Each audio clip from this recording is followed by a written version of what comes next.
Hello everyone. Today in this session we are going to study about the lesson the Bahmani Kingdom. The other important historical change seen in the 14th century was the rise of a Bahmani Kingdom. In the year 1347 Common Era, this empire established by Alauddin Hassan Gangu Bahman Shah. In the year 1347 Common Era, Alauddin Hassan Gangu Bahman Shah established this empire, and the Bahmani and Shahi dynasties ruled from the year 1347 to 1686 Common Era. And the famous rulers of this dynasty were Muhammad Shah I, Muhammad Shah II, Yusuf Adil Khan, Firoz Shah, Ibrahim Adil Shah I, and Ibrahim Adil Shah II. And the history of Bahmani rulers can be seen into two stages. From the year 1346 to 1422 Common Era, and Gulbarga was their capital. The history of Bahmani rulers can be seen into two stages. They ruled from the year 1346 to 1422 Common Era, and their capital was Gulbarga. The main rivals of this dynasty were Rayas of Telangana and the kings of Vijayanagara. 8 sultans ruled this dynasty, and at last Shihabuddin Ahmad, he shifted his capital Gulbarga to Bidar. He made his capital as Bidar from Gulbarga, and Bidar remained the capital city until the end of Bahmani kingdom. Andra 14ನೆಯ ಶತಮಾನದಲ್ಲಿ ಆದಂತಹ ಮತ್ತೊಂದು ಬದಲಾವಣೆಯೇ ಬಹಮನಿ ಸಾಮ್ರಾಜ್ಯದ ಉದಯ. 14ನೆಯ ಶತಮಾನದಲ್ಲಿ ಆದಂತಹ ಮತ್ತೊಂದು ಬದಲಾವಣೆಯೇ ಬಹಮನಿ ಸಾಮ್ರಾಜ್ಯದ ಉದಯ. 1347ರಲ್ಲಿ ಸಾಮಾನ್ಯ ಶಕ 1347ರಲ್ಲಿ ಅಲಾವುದ್ದೀನ್ ಹಸನ್ ಗಂಗು ಬಹಮನ್ ಶಾ ಇವರಿಂದ ಈ ಒಂದು ಸಾಮ್ರಾಜ್ಯದ ಉದಯವಾಯಿತು. ಅಂದ್ರೆ ಅಲಾವುದ್ದೀನ್ ಹಸನ್ ಗಂಗು ಬಹಮನ್ ಶಾ ಇವರು ಈ ವಂಶದ ಸಂಸ್ಥಾಪಕರು. ಬಹಮನಿ ಹಾಗೂ ಶಾಹಿ ಮನೆತನಗಳು ಸುಮಾರು 1347ರಿಂದ 1686ರವರೆಗೆ, ಸಾಮಾನ್ಯ ಶಕ 1347ರಿಂದ 1686ರವರೆಗೆ ಈ ಸಾಮ್ರಾಜ್ಯವನ್ನು ಆಳಿದವು. ಮೊಹಮ್ಮದ್ ಶಾ ಫಸ್ಟ್ ಅಂದ್ರ ಮೊದಲನೆಯ ಮೊಹಮ್ಮದ್ ಶಾ, ಎರಡನೆಯ ಮೊಹಮ್ಮದ್ ಶಾ, ಯೂಸುಫ್ ಆದಿಲ್ ಖಾನ್, ಫಿರೋಜ್ ಶಾ, ಇಬ್ರಾಹಿಂ ಆದಿಲ್ ಶಾಹ ಮೊದಲನೆಯವರು ಅಥವಾ ಮೊದಲನೆಯ ಇಬ್ರಾಹಿಂ ಆದಿಲ್ ಶಾ ಹಾಗೂ ಎರಡನೆಯ ಇಬ್ರಾಹಿಂ ಆದಿಲ್ ಶಾ ಇವರುಗಳು ಈ ವಂಶದ ಅಥವಾ ಈ ಸಾಮ್ರಾಜ್ಯದ ಪ್ರಸಿದ್ಧ ಅರಸರುಗಳು. ಈ ಒಂದು ರಾಜರುಗಳ ಬಹಮನಿ ಸಾಮ್ರಾಜ್ಯದ ರಾಜರುಗಳು ಎರಡು ವಿಭಾಗಗಳನ್ನಾಗಿ ಮಾಡಿಕೊಂಡು ಈ ಒಂದು ಸಾಮ್ರಾಜ್ಯವನ್ನ ಆಳಿದರು. ಎರಡು ವಿಭಾಗಗಳಲ್ಲಿ ಇವರುಗಳ ಆಳ್ವಿಕೆಯನ್ನ ನಾವು ನೋಡಬಹುದು. ಮೊದಲನೆಯ ಆಳ್ವಿಕೆಯಲ್ಲಿ 1346ರಿಂದ 1422ರವರೆಗೆ ಇವರು ಆಳಿದರು ಹಾಗೂ ಇವರ ಒಂದು ರಾಜಧಾನಿ ಗುಲ್ಬರ್ಗಾ ಆಗಿತ್ತು. ಗುಲ್ಬರ್ಗಾ ಇವರ ರಾಜಧಾನಿಯಾಗಿತ್ತು. ಇವರ ಬಹುಮುಖ್ಯ ಪ್ರತಿಸ್ಪರ್ಧಿಗಳು ಯಾರಾಗಿದ್ರು ಅಂತಂದ್ರ ತೆಲಂಗಾಣದ ರಾಯರು ಹಾಗೂ ವಿಜಯನಗರದ ಅರಸರುಗಳು. ಸುಮಾರು 8 ಸುಲ್ತಾನರು ಈ ಒಂದು ಸಾಮ್ರಾಜ್ಯವನ್ನ ಆಳಿದರು. ಕೊನೆಯದಾಗಿ ಶಿಹಾಬುದ್ದೀನ್ ಅಹಮದ್ ಇವರು ಈ ಸಾಮ್ರಾಜ್ಯದ ಅರಸರು ತಮ್ಮ ಒಂದು ಸಾಮ್ರಾಜ್ಯವಾಗಿದ್ದಂತ Muhammad Gawan. As a Prime Minister, we can see Muhammad Gawan from the year 1411 to 1481 Common Era. So, from the period of 1347 to 1426 Common Era, Kalburgi, the city of flowers and gardens, is also called as Gulbarga, at present was the capital city of a Bahmani kingdom. During this period, as a Prime Minister, Muhammad Gawan ruled with selflessness and with dedication. He took the Bahmani kingdom to the great heights. He learned Muslim religious verses and laws at Cairo and gained proficiency over Arabic and Parsi languages. He worked during the rule of Humayun, Nizam Shah and Muhammad Shah III. He worked as a prime minister in the rule of the Bahmani kings called Humayun, Nizam Shah and Muhammad Shah III. And he was responsible for the enhancing the glory of Bahmani kingdom by his efficient administration and by his victories. He conquered Goa and Belagavi. He conquered Konkan, Goa and Belagavi. Later, he invaded Orissa and conquered Kondavidu. In the year 1481 Common Era, he invaded Kanchi. And plundered its huge wealth. Thus, he was, by seeing his victories, Muhammad Shah III, during the rule of Muhammad Shah III, he gave the title for his Prime Minister Muhammad Gawan as Khwaja-e-Jahan and Malik-ul-Tazar. He was having Muhammad Gawan, the Prime Minister of Bahmani Kingdom, was having the title called Khwaja-e-Jahan and Malik-ul-Tazar. Thus, he was responsible for enhancing.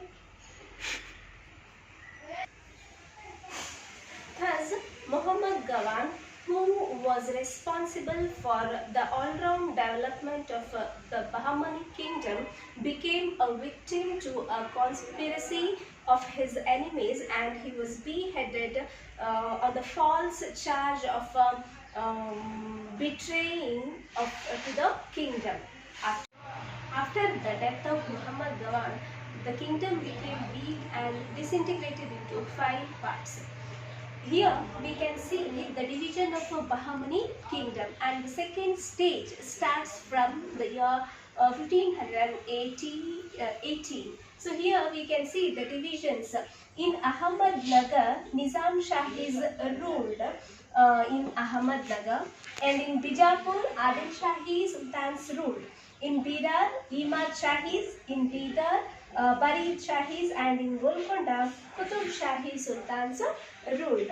So here in the map we can see the Ahmadnagar. In Ahmadnagar, the Nizam Shahis ruled, and in Bijapur, or previously it was called as Vijayapur. In Vijayapur, Adil Shahi Sultans ruled, and in Bidar, so in Bidar, the Imad Shahi Sultans ruled, and in Bidar, the Barid Shahi Sultans ruled, and at last in Golconda, the Qutub Shahi dynasties ruled. After his death, the kingdom became weak and disintegrated into 5 parts. 1347ರಿಂದ 1426ರವರೆಗೆ ಸಾಮಾನ್ಯ ಶಕ, 1347ರಿಂದ 1426ರವರೆಗೆ ಕಲಬುರ್ಗಿ ಅಥವಾ ಗುಲ್ಬರ್ಗ ಬಹಮನಿಯರ ರಾಜಧಾನಿಯಾಗಿತ್ತು. ಈ ಅವಧಿಯಲ್ಲಿ 1411ರಿಂದ 1481ರವರೆಗೆ ಮೊಹಮ್ಮದ್ ಗವಾನ್ ಬಹಮನಿ ಸಾಮ್ರಾಜ್ಯದ ಪ್ರಧಾನ ಮಂತ್ರಿಯಾಗಿ ಆಳ್ವಿಕೆಯನ್ನ ನಡೆಸಿದರು. ಮೊಹಮ್ಮದ್ ಗವಾನ್ ತನ್ನ ನಿಸ್ವಾರ್ಥ ಸೇವೆ ಹಾಗೂ ನಿಷ್ಠೆಯಿಂದ ಆಳ್ವಿಕೆಯನ್ನ ಮಾಡಿದರು. ಅದೇ ರೀತಿಯಾಗಿ ಸಾಮ್ರಾಜ್ಯದ ಕೀರ್ತಿಯನ್ನು ಸಹಿತ ಹೆಚ್ಚಿಸಿದ್ದರು. ಇವರು ಮುಸ್ಲಿಂ ಧರ್ಮದ ಅಥವಾ ಇಸ್ಲಾಂ ಧರ್ಮದ ಮತಶಾಸ್ತ್ರ ಹಾಗೂ ಕಾನೂನನ್ನ ಕೈರೋದಲ್ಲಿ ಅಭ್ಯಸಿಸಿ ಅರಬ್ಬಿ ಹಾಗೂ ಪಾರ್ಸಿ ಭಾಷೆಯಲ್ಲಿ ಪಾಂಡಿತ್ಯವನ್ನ ಗಳಿಸಿದ್ದರು. ಹುಮಾಯೂನ್, ನಿಜಾಮ್ ಶಾ ಹಾಗೂ ಮೂರನೆಯ ಮೊಹಮ್ಮದ್ ಶಾ ಈ ಬಹಮನಿ ಸುಲ್ತಾನರ ಅವಧಿಯಲ್ಲಿ ಇವರು ಅತಿ ನಿಷ್ಠೆಯಿಂದ ಹಾಗೂ ಧೈರ್ಯದಿಂದ ಸಾಮ್ರಾಜ್ಯದ ಕೀರ್ತಿಯನ್ನ ಹೆಚ್ಚಿಸಿದರು. ಇವರ ಒಂದು ಸೇವೆಯನ್ನ ಪರಿಗಣಿಸಿ ಮೂರನೆಯ ಮೊಹಮ್ಮದ್ ಶಾ ಇವರಿಗೆ ಕೊಟ್ಟಂತಹ ಬಿರುದೆಂದರೆ ಖ್ವಾಜಾ ಎ ಜಹಾನ್ ಹಾಗೂ ಮಲಿಕ್ ಉಲ್ ತಜರ್ ಎಂಬ ಬಿರುದನ್ನ ಮೊಹಮ್ಮದ್ ಗವಾನರು ಹೊಂದಿದ್ದರು. ಅದೇ ರೀತಿಯಾಗಿ ತನ್ನ ಉತ್ತಮ ಆಡಳಿತ, ದಕ್ಷ ಆಡಳಿತ ಹಾಗೂ ಅದೇ ರೀತಿಯಾಗಿ ದಿಗ್ವಿಜಯಗಳಿಂದ ಸಾಮ್ರಾಜ್ಯವನ್ನ ಅತಿ ಉನ್ನತ ಮಟ್ಟಕ್ಕೆ ಏರಿಸಿದ್ದರು. ಕೊಂಕಣ್, ಗೋವಾ ಹಾಗೂ ಬೆಳಗಾವಿಯನ್ನ ವಶಪಡಿಸಿಕೊಂಡಿದ್ದಷ್ಟೇ ಅಲ್ಲದೆ ಇವರು ಒರಿಸ್ಸಾವನ್ನು ಸಹಿತ ಆಕ್ರಮಿಸಿ ಕೊಂಡವೀಡು ಪ್ರದೇಶವನ್ನ ವಶಪಡಿಸಿಕೊಂಡರು. ಸುಮಾರು 1481ರಲ್ಲಿ ಸಾಮಾನ್ಯ ಶಕ 1481ರಲ್ಲಿ ಕಂಚಿಯನ್ನ ಆಕ್ರಮಿಸಿ ಅಲ್ಲಿದ್ದ ಅಪಾರ ಸಂಪತ್ತನ್ನ ಲೂಟಿ ಮಾಡಿದ್ದರು ಎಂಬುದಾಗಿ ಹೇಳಬಹುದು. ಬಹಮನಿ ಸಾಮ್ರಾಜ್ಯದ ಸರ್ವತೋಮುಖ ಅಭಿವೃದ್ಧಿಗೆ ಕಾರಣರಾಗಿದ್ದಂತಹ ಮೊಹಮ್ಮದ್ ಗವಾನರ ಮೇಲೆ ಆಂತರಿಕ ಈರ್ಷ್ಯೆಗಳು ಹೆಚ್ಚಾಗಿ ಅರಮನೆಯಲ್ಲಿ ಆಂತರಿಕ ಈರ್ಷ್ಯೆಗಳು ಹೆಚ್ಚಾಗಿ ಅವರ ಮೇಲೆ ಇಲ್ಲಸಲ್ಲದ ಒಂದು ಆರೋಪಗಳನ್ನ ಹೊರಿಸಿ ರಾಜದಂಡನೆಗೆ ಗುರಿ ಮಾಡಿ ಅವರ ಶಿರಚ್ಛೇದನವನ್ನ ಮಾಡಲಾಯಿತು. ತದನಂತರ ಅಂದರೆ ಮೊಹಮ್ಮದ್ ಗವಾನರ ಒಂದು ಮರಣ ನಂತರ ಇನ್ನು ಬಹಮನಿ ಸಾಮ್ರಾಜ್ಯದಲ್ಲಿ ತೊಡಕುಗಳು ಉಂಟಾಗಿ ಈ ಒಂದು ಸಾಮ್ರಾಜ್ಯವು 5 ವಿಭಾಗಗಳಾಗಿ ಒಡೆಯಲ್ಪಟ್ಟಿತು. Among the most important king of Adil Shahis is Ibrahim II. They ruled from the place Bijapur or Vijayapur. Previously, Bijapur was called as Vijayapur. Ibrahim II, he was very prominent ruler and he ascended the throne in his 9th year and he ruled over for 47 years. And politically, he took the Shahi dynasties to the pinnacle of glory by his efficient administration and was responsible for the enhancement of glory as well as the proudness of the dynasty. He gave much importance in the field of education, art and literature. Kitab-e-Navaras, this book reveals the complete information about the Shahi dynasties in this empire. Among the most important king of Adil Shahis is Ibrahim II. They ruled from the place Bijapur or Vijayapur. Previously, Bijapur was called as Vijayapur. Ibrahim II, he was very prominent ruler and he ascended the throne in his 9th year and he ruled over for 47 years.